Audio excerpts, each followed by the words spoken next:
So we talk about the struggles for Pat Mahomes, worst passer rating of his career, 62.3, and of course they lose by 24. Last time he had such a bad game, week 5 this season versus Buffalo, 70.9 was the last time he had a low passer rating. The lowest, of course, 52.3 in the Super Bowl versus Tampa Bay last year.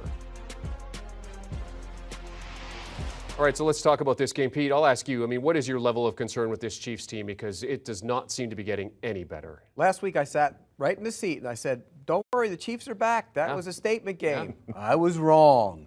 And there's a lot of reasons for it. Defensively, they're bad. And when you're that bad on defense, it puts so much pressure on the offense. You can't run the ball because it takes you out of that element of the game. And once you start throwing the football, it puts more pressure on your offensive line. And remember, they said, we got 5 new guys on the offensive line. We're going to be that much better. He was harassed, hit, sacked 4 times, and then they ultimately put him out of the game. That offensive line, they spent a lot of money on the left tackle. They traded for him, and he's their left tackle now. He had a bad day today. It's a problem for that unit. They have issues on offense. And I don't know if they're good enough to get out from underneath this. Well, there's one thing that's a saving grace. They get the Giants next week at home on Monday night. They're going to bounce back in a big way. And then they get to 500. And they get to 500, and then you see if they can start to get going a little bit. I think what you look at, if you were to say to any Chiefs fan, any NFL fan, anybody who watched going into this game, to say that they would hold Derrick Henry to 29 carries for 86 yards, 3.0 yards per carry, you would have said the Chiefs win this game by probably 2 touchdowns. And so to see what they did to stop the run, but the defense played poorly once again. But this is really all about the offense. They don't have, look, they're missing practice time. Tyreek Hill's missed time with the quad injury. Travis Kelce's been dealing with the stinger in his neck. So they're still working through some things with the guys that they're supposed to rely on. But I do think, again, you get the Giants Monday night at home. They will look like the Chiefs again. We'll forget about this for a little bit, and then we'll see once they play another quality opponent.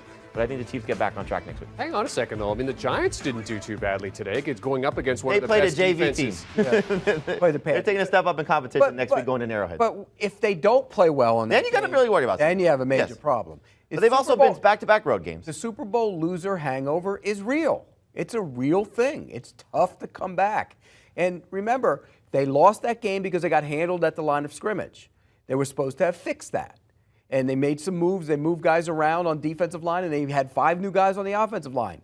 Have they fixed it? No. They still don't rush the passer very well. That's a problem. And they haven't been good enough up front on the offensive line. So you add it all up, and people will look at their numbers and say, well, the center's playing really well. The right guard, their rookies are playing well.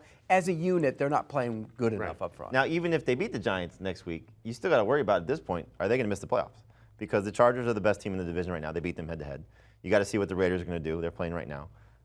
And then the rest of the AFC, have a couple teams in there as well. That's a real hangover if they don't even make the playoffs in the following season. And, one of our PAs asked the question, Jamie, in a facetious way, but I think it's a legitimate question. Is Pat Mahomes a top 5 fantasy quarterback right now? Oh, yes. Yeah. One bad game. Yes. He's still a top 5 fantasy quarterback. Absolutely. Absolutely. Is he a top 5 real quarterback? Yes. And he's the reason they'll be able to climb out from underneath. Here's what you do. Anybody that thinks Patrick Mahomes is a bad fantasy quarterback, go trade for him now. 100%. Go trade for him now, especially before he gets the Giants now. Absolutely. 100%. Pat Mahomes will certainly be a topic of conversation, as will the Chiefs, on Inside the NFL. And, of course, that is something that you can watch over on Paramount Plus. New episodes Tuesdays at 9:30 p.m. Eastern Time. Join the crew as they talk about all the big storylines in the NFL from this past week and, of course, storylines setting up Week 8. Want a sports network that delivers everything that matters about the game? The highlights, the picks, the instant analysis. No yelling, no fake debates, no politics. Hit the subscribe button and never miss a moment.